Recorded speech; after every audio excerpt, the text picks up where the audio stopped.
మా పక్కన ఉండి కాపాడుచుండగా నీ పక్కన పల్లెముతో పోటు పొడిచితివి.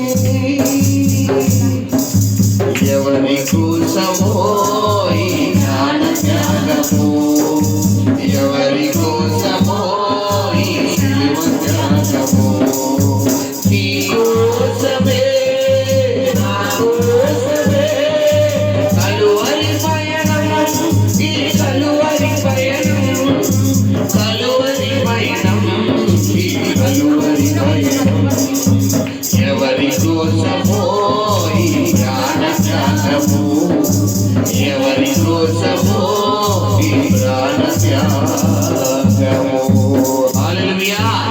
చూడు, చక్కని మాటను వివరించిన తల్లిగారిని బట్టి దేవుడికి మహిమ కలుగును గాక.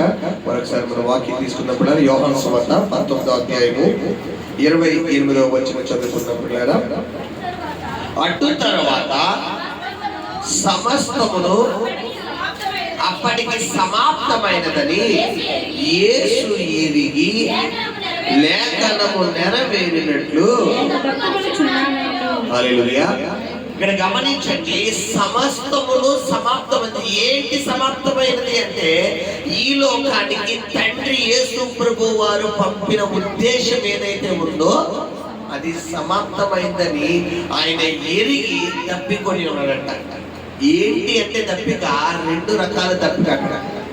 ఒకటి బాహ్య తప్పిక, రెండు ఆత్మల తప్పిక.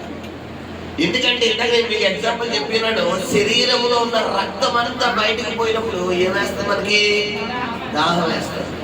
ఆ విధంగా తప్పిక. కానీ అది ఆయన ఆశిస్తున్నారా అంటే దాన్ని కాదు, కానీ దీన్ని ఆశిస్తున్నారు. ఆత్మలు ఆల్రెడీ ఆ తప్పిక ఉంది కాబట్టి చివరి క్షణంలో కూడా ఏం చేస్తున్నాడు ఆయన? ఆ దొంగను రక్షిస్తున్నాడు.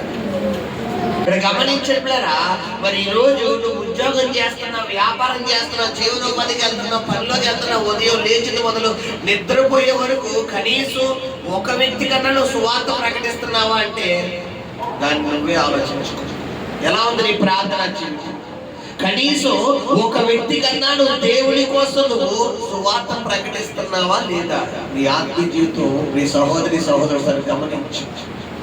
యేసు ప్రభు వారు మరికొద్ది సేపట్లో ఆయన మరణిస్తున్నాడు అనుకునే టైంలో కూడా ఆయన ఆత్మ పట్ల ఏం కలిగి ఉన్నారమ్మా? తప్పికొని ఉన్నాడు. మరి ఈ రోజు నీ జీవితంలో దేవుడు చేసిన అద్భుతాలు ఎన్ని ఉన్నాయి? ఎన్ని గొప్ప కార్యాలు ఉన్నాయి?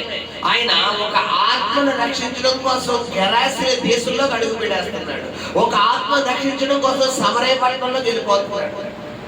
ఒక ఆత్మను రక్షించడం కోసం పిల్లరా ఈ అద్దం నుండి సముద్రంలో ఆ అద్దరికి వెళ్ళిపోతున్నాడు.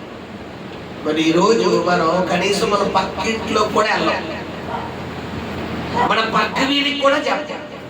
ఎవరైనా ఆపదలో ఉన్నారు, ఎవరైనా శ్రమలో ఉన్నారు, పోనే నాకేంటి, నా ఇల్లు కాదు కదా, పోయి ఆడే అలా అనుకుంటే ఈరోజు ఎవరో అలా అనుకుంటే ఈరోజు మనం ఇక్కడికి వచ్చేవాళ్ళవా? చెప్పాలి. ఈరోజు ఈ సువార్త వచ్చిందంటే ఎవరి వల్లమ్మా? చెప్పాలి. ఈరోజు నేను కావచ్చు, మీరు కాదు రక్షించబడ్డారంటే పిల్లరా మన ముందున్నటువంటి ఎంతో మంది మహామహులు, ఎంతో మంది గొప్పవారు వారి యొక్క జీవితాన్ని త్యాగం చేయడం వల్లే ఈరోజు సువార్త బైబిల్ మన చేతుల్లోకి రాగలిగింది. అలా అనుకుని కాకపోతే మిషనరీలు గారికి ఈరోజు మన భారతదేశానికి రాకపోతే పిల్లరా మరి ఈరోజు మరి ఆయన శిష్యులు కనుక మన దగ్గరికి రాకపోతే కనుక ఈరోజు ఈ సువార్త మన దగ్గరికి వచ్చేదా అంటే ప్రార్థనే చెప్తాను. మరి దప్పికొని ఉన్నాడట ఆయన ఆత్మల కొరకు. మరి ఈరోజు నీవు కూడా దప్పుకొని ఉన్నావా? ఆత్మ కొరకు దప్పుకొని ఉన్నావా? యేసు ప్రభువు వారు మనం చూసుకుంటే సమరస్త విషయంలో అక్కడ చెప్తున్నాడు, దీనే జీవాజలం అంటున్నాడు. జీవాహారం నేనే అంటున్నాడు ఒక చోట. మరొక చోట ఏంటమ్మా? నేనిచ్చు జీవజలమును నీకెన్నడూ దక్కుకోండి, నేను ఇచ్చాను అలాంటి జీవజలం అన్నాడు. ఒక విధంగా చెప్పాలంటే ఈయనే జీవజలానికి అంబాసిడర్ గా మాట్లాడుతున్నాడు. ఇక్కడికి వచ్చేసరికి ఏం లేదు, దీనికి దాహం వేస్తే వాటర్ లేదు. కాబట్టి ఇది శరీర సంబంధమైన దాహం కోసం కాదు. అయ్యా ఇంకా ఆత్మలు ఉన్నాయి, అయ్యా ఇదిగో ఇంతమంది ఉన్నారు, ఇంతమంది ఇంకా లోపంలో ఉన్నారు, పాపంలో ఉన్నారు, అయ్యా అందరికీ వస్తుంది, ఇంకొద్ది కాలం బతకాలం ఉంది. కొద్ది కాలం నేను అయ్యో వీళ్ళు నశించిపోతున్నారే, అయ్యో వీళ్ళు పాపంలో పడిపోతున్నారే, అయ్యో వ్యభిచారంలో పడిపోతున్నారే, అయ్యో వ్యసనాల్లో పడిపోతున్నారు, అయ్యో త్రాగులనే బంధకాల్లో పడిపోతున్నారే, అయ్యో శరీర కార్యాల్లో పడిపోతున్నారే, అయ్యో సినిమాలు సీరియల్ లోకాశంలో పడిపోతున్నారే అని యేసుప్రభువారు ఏం కలిగి ఉన్నారట? మరి ఇది తప్పిక నీకు ఉందా ఈరోజు? లేదనుకుంటే పిల్లరా, నువ్వే బంధకాల్లో ఉన్నావా? ప్రభు నేను ప్రశ్నిస్తున్నాను, ఎలా ఉంది నీ ఆత్మీయ జీవితం గమనించు. హల్లెలూయా. పిల్లరా, దేవుడి దగ్గర లోబడదాం. మరి దేవుడు కలిగిన దప్పికను కూడా మనం కలిగి ఉన్నాం. ప్రార్థన పరిశుద్ధుని స్తోత్రం నాయనా ప్రభా. అయ్యా ఇదిగో నేను తప్పుకొని ఉన్నానని వాక్యం ద్వారా మీరు మాతో మాట్లాడిన విధానాన్ని బట్టి వందనాలు నాయనా. ఆత్మ పట్ల మీరు తప్పికొని ఉన్నారని మీరు మాట్లాడిన విధానాన్ని బట్టి నీకు వందనాలు చెల్లిస్తూ కృతజ్ఞతలు చెల్లిస్తూ ఆరోపణ చెబుతున్నటువంటి కుమత ప్రశ్నలను మీరు జ్ఞాపకం చేసుకోండి తండ్రి. నీ కృపతో నింపమని, తోడే ఉండమని, అభిషేకాన్ని దయచేయమని, తోడే ఉండమని యేసు నామమున ప్రార్థించి వేడుకొని పొందుకుని ఉన్నాము తండ్రి. ఆమేన్.